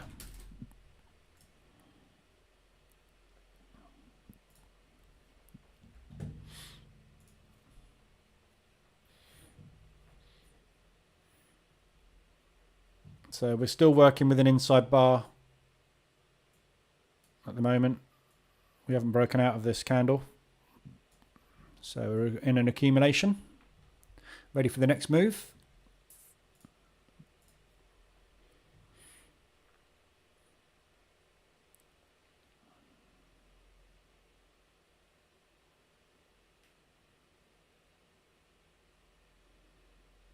But at the moment, 61.8 level is holding.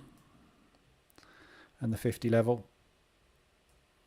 So it's looking good for bearish. Nice move down on the Dow. Nice move starting on the NAS as well. Going one more short.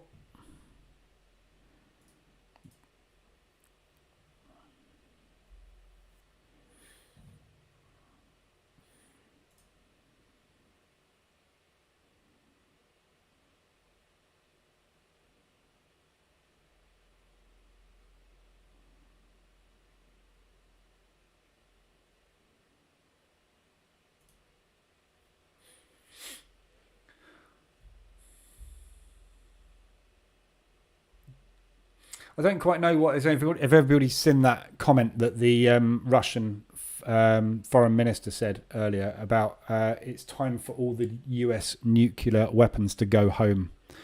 Not really sure how to take that. Is he saying that if you've got borrowed nukes from the US, you need to give them back because they're going to need them? Or what is he saying?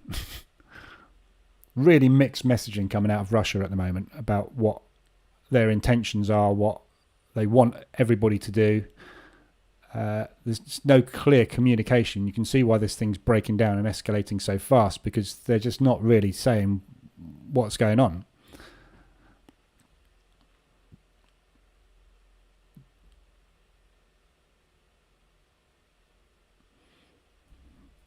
Very, very worrying. Let's have a quick recap what's going on in the FX market. Nice move down, potentially starting on the DAX. Still struggling a little bit on the US indices though.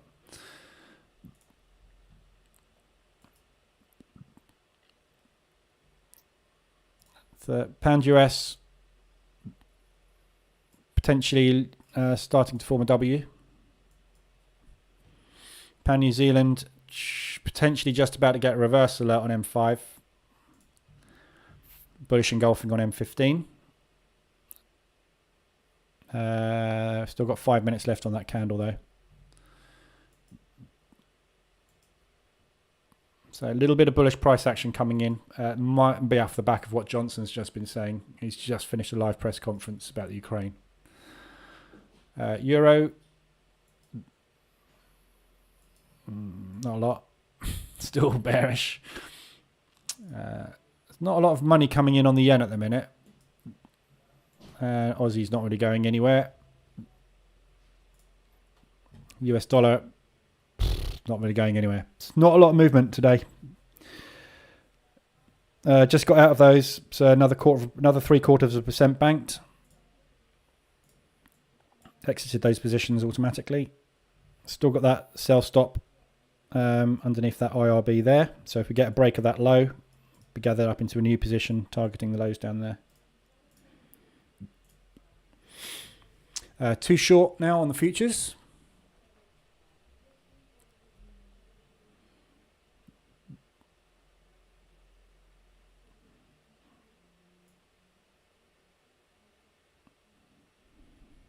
We're approaching support on the Dow. Key area. So this propulsion move out of this accumulation was supportive last time. So we're just entering support on the Dow. So we need to break that.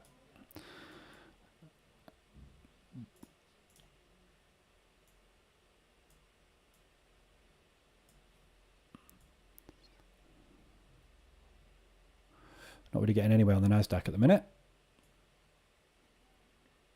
Although it does look like it's starting to drop now. Making a real difficult time of it. Just gathered up into the third position on the break of that low there. What have I got open? I'm going to leave those 3 targets in place down there. So I'm just going to target that as the low, and I'll be out then and done for the day.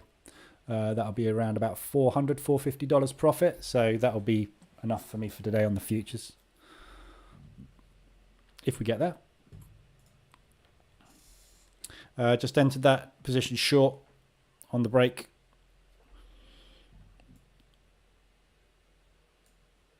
Not got far to go until the lows.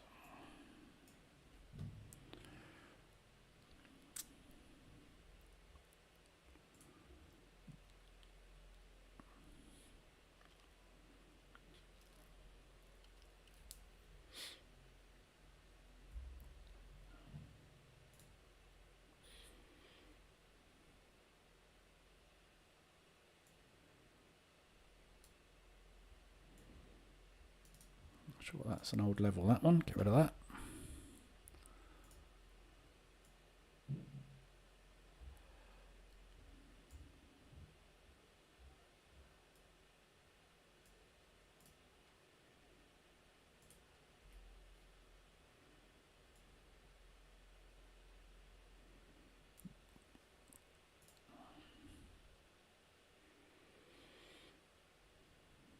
Okay, so it's quite a long way. I might move one down. I'm going to put one runner on.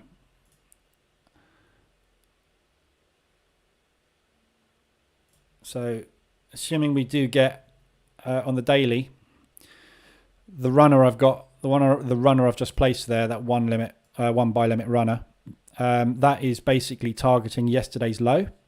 So, assuming that we are going to go for a bearish move towards yesterday's low today, and then obviously continue to the downside. So I'm just going to leave a runner on down there, and I'll take the other 2 off if and when we get to the lows, which we're not far away from now.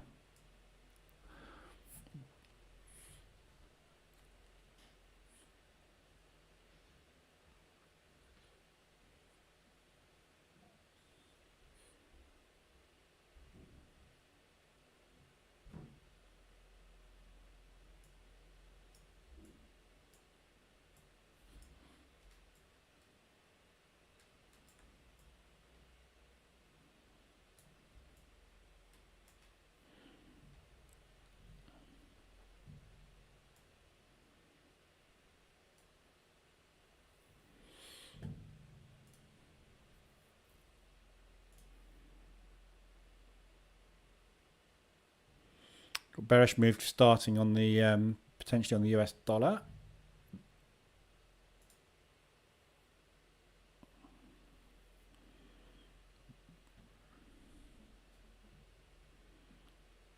Not actually sure what I've banked today.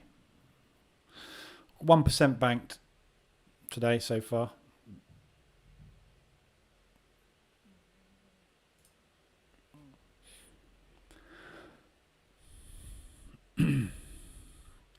Okay, just taking a second position there. which was the add-on position. So this is the scaling in. So it scaled me into a new position on candle close because we were 200 points beyond our initial position. We've also entered a pending order, pending sell stop underneath that strong close candle. So if we continue with another bearish move down, that'll enter into the third position as well. Diamond, at the moment I'm doing it by just eyeballing the chart and measuring what looks good. Yeah, that's exactly what I do. It changes, yeah. I mean, because you're going to have massively volatile days where the market's going to go crazy. You're going to have days where it goes like that. Yeah, we've seen at the open, haven't we? We've had these really slow, grindy opens.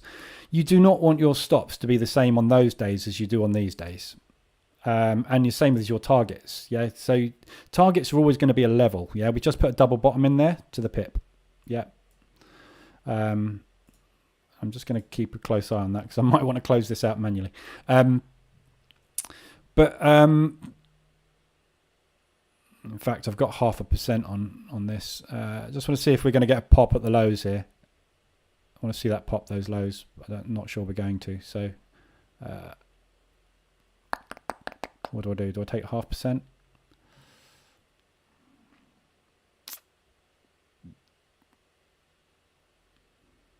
There's a lot of absorption coming in here. We've got a lot of buyers stepping in suddenly at these lows.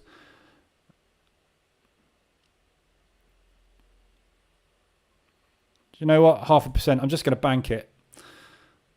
I'd rather be safe than sorry. I don't want to pull back. So 1.6 in the bank now. So yeah, I mean, you're going to have different days, aren't you? And this is where ATR is difficult. I haven't, as I say, this is a new EA. I haven't had a chance to sit down and really put this through the strategy tester and test best practice.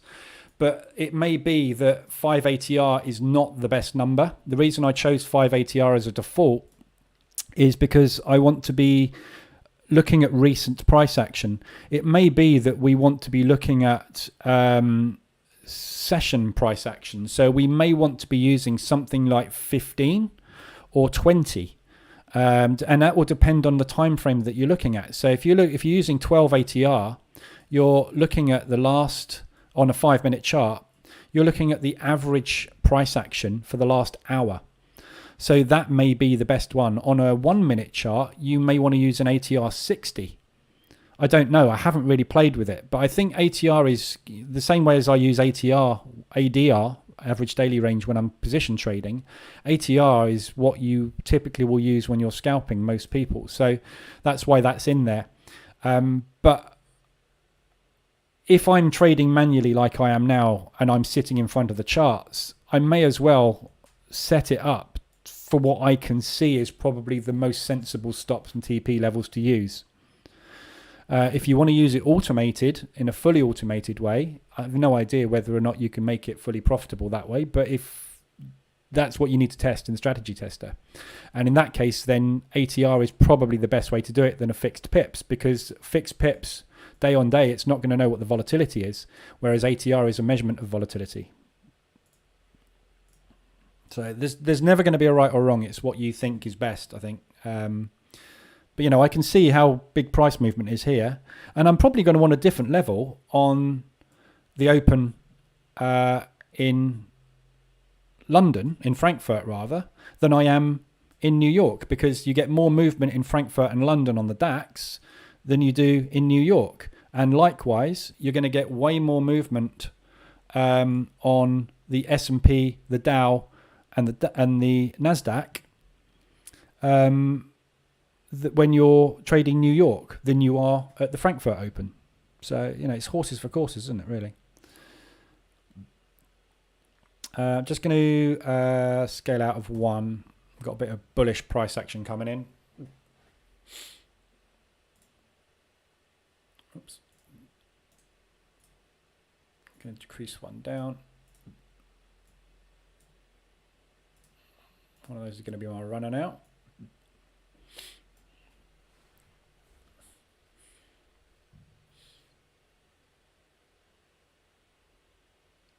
So looking for this to hold. We are running into some support here, potentially.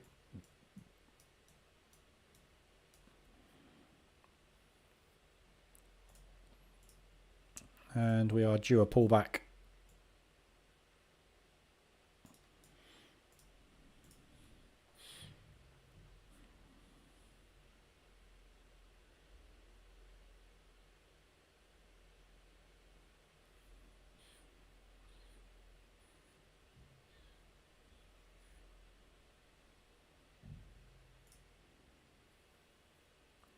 Okay, so we've got another IRB. Do get an awful lot more of these candles. Since I introduced these in, you get a lot of these signals, and they are pretty good signals. I really like these. So sell stop under that low, wait for a pullback, gather up on the next leg.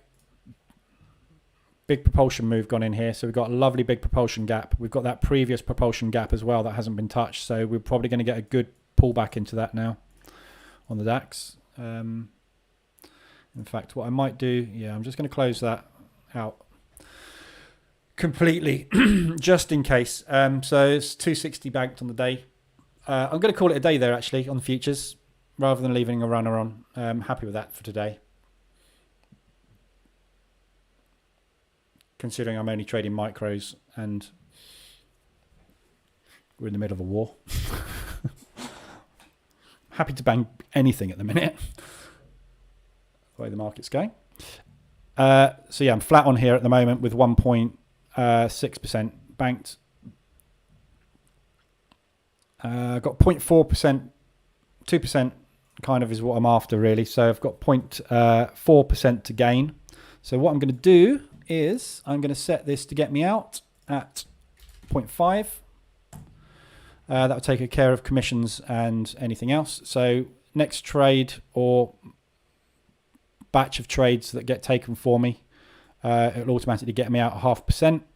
And then I've got the EA automatically set to stop trading when I hit a 2% target, which will be hit on the next trade. Assuming, of course, the trade works,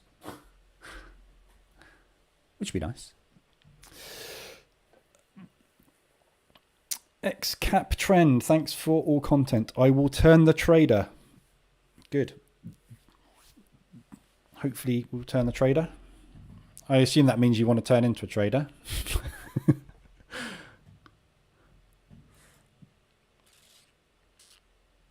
So nice bullish engulfing going on the US dollar. So hopefully that is going to show bearish on the indices.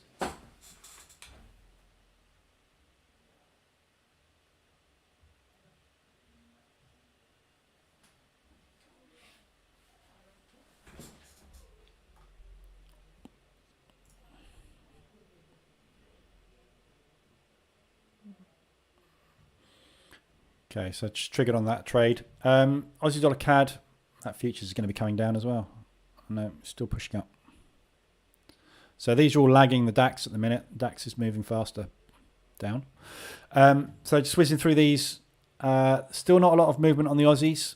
A little bit bearish on the Aussie yen. So that will be yen strength coming through at the moment. All the yens will be coming down slightly. Not massively though. There's not a lot of strength on anything really. CAD didn't do much off of that news. Swissie's not going anywhere. Euros are all still coming down, although they're showing a little bit of signs of bullishness, not a lot. Euro pound is pushing up. It looks like that's the pound coming down. Yeah, more bearish moves on the pound. Still confused as to why we're getting so much bearish movement on the pound. Really not sure why we're getting so much on the pound at the minute, but we'll see. Pound yen, we've hit ADR.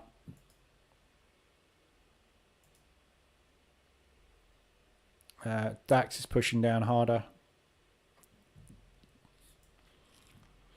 New Zealand's no movement. Still sitting, all these, we're still sitting within the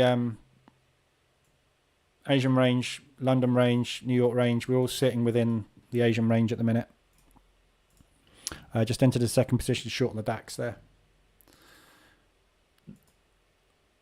US dollar, CAD, Swiss and yen, not a lot. So really, really not a lot of movement across the board, apart from oil. 200% ADR on the oil. Anybody long in this? Anybody take the longs on this that I said to take this morning? If you did, well done. I don't know why I'm not long in it. I'm just too scared to long anything at the minute, to be honest. But yeah, that's really gone in it. We knew oil was going up. Gold's probably gone as well. No, gold's lagging a little bit. So gold, we've just tapped. We're just about to tap yesterday's high on gold. So big dump after that initial panic buying. We're just pushing up to yesterday's high. So if we break yesterday's high, potentially gold could well take off from here. Obviously, with what's going on at the minute, there's going to be more buying on that. So just about to hit target over there. What was I going to look at? The ruble. So ruble's US dollar's been dropping against the ruble since it had that big spike. So the market's kind of correcting itself on the ruble. Very interesting.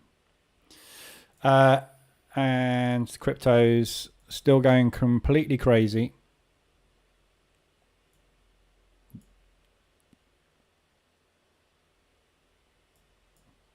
Although a bit of a pullback on Bitcoin in New York at the minute, but yeah, big moves on that for some reason.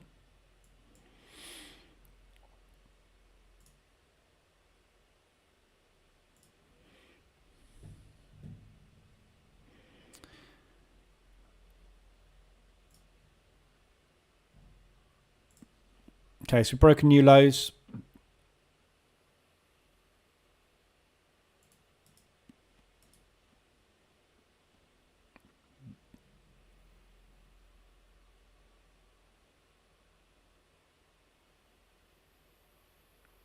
I should close those out manually.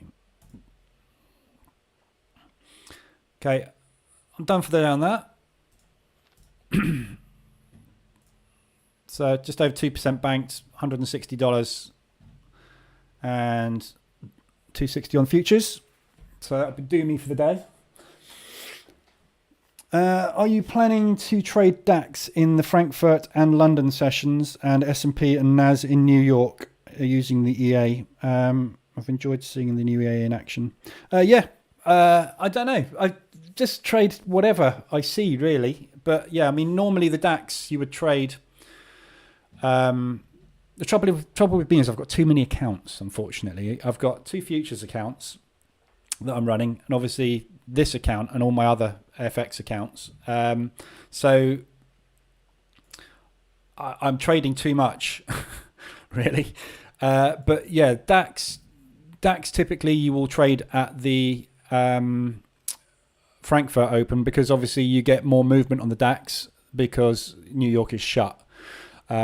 And then the afternoons, really, you should spend trading the S&P and NAS or Dow because you get more movement at the New York Open. But saying that, obviously, you just see me trading the DAX here. The DAX does move at the New York Open quite substantially as well. All indices move at the same time. It's just you get more movement, more range of movement on the others. But you can trade equally well on the Dow and the DAX. Or the S&P, whichever you want. Pick an instrument. At the end of the day, you just have to make sure you don't over leverage. So if you're trading the DAX and the Dow and the S&P, like you just saw me trading there, I'm kind of over leveraged because the DAX will typically come down as the S&P comes down, as we've seen. So you know, if you look at the S&P, yeah, it's doing the same thing as is the Dow, as is the NAS. They all do the same thing. So really you can pick one instrument and trade it. Pick whichever you want. They'll all do roughly the same thing.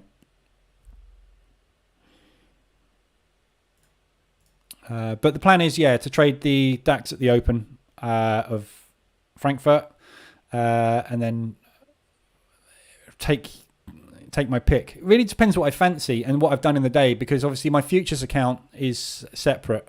So futures, I can't trade the DAX on futures because I've only got access to CME futures. So I can only trade Chicago Mercantile Exchange, which is the Dow, the DAX, the Dow, the Nasdaq, and the S&P. Or you can trade the Russell, oil, other stuff. But I concentrate on the indices. So that's really all I can do in futures. And I do trade futures as well alongside during the London Open and the Frankfurt Open. And if I've got a decent balance by the time I get to New York, i.e. I've done $300, $500, then I won't trade it. And you'll see me concentrating on this account. But whatever I'm doing, whether I'm using MT4 or I'm using my futures, I'm doing the same thing. Price action is price action on all of it. So nothing. You see me using the same indicators. I'm still using propulsion gaps, moving average, and price action. Bearish engulfing, bullish engulfing, IRB, long wick. It's all the same stuff. It's just obviously this is built for MT4. So okay, so I'm going to call it a day there.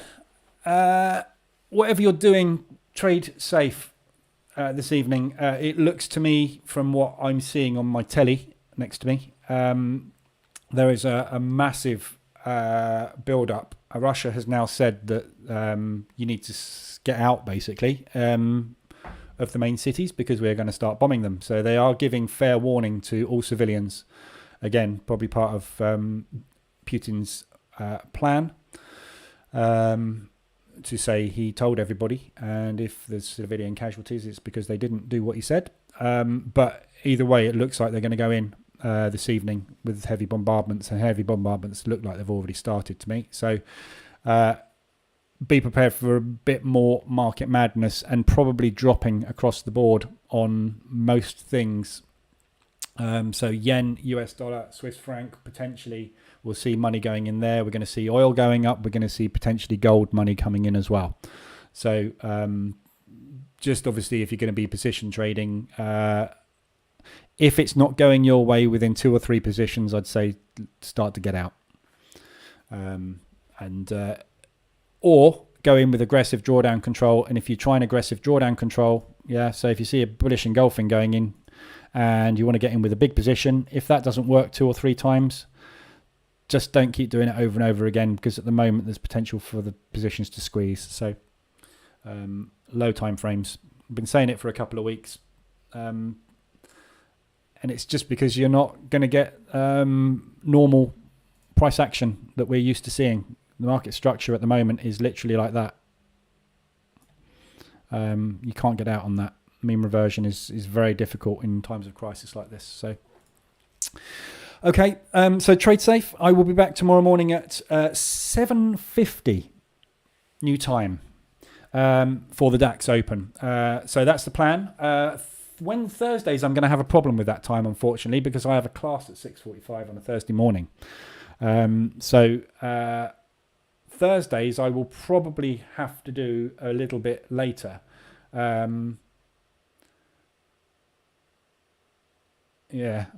really don't think I can make it.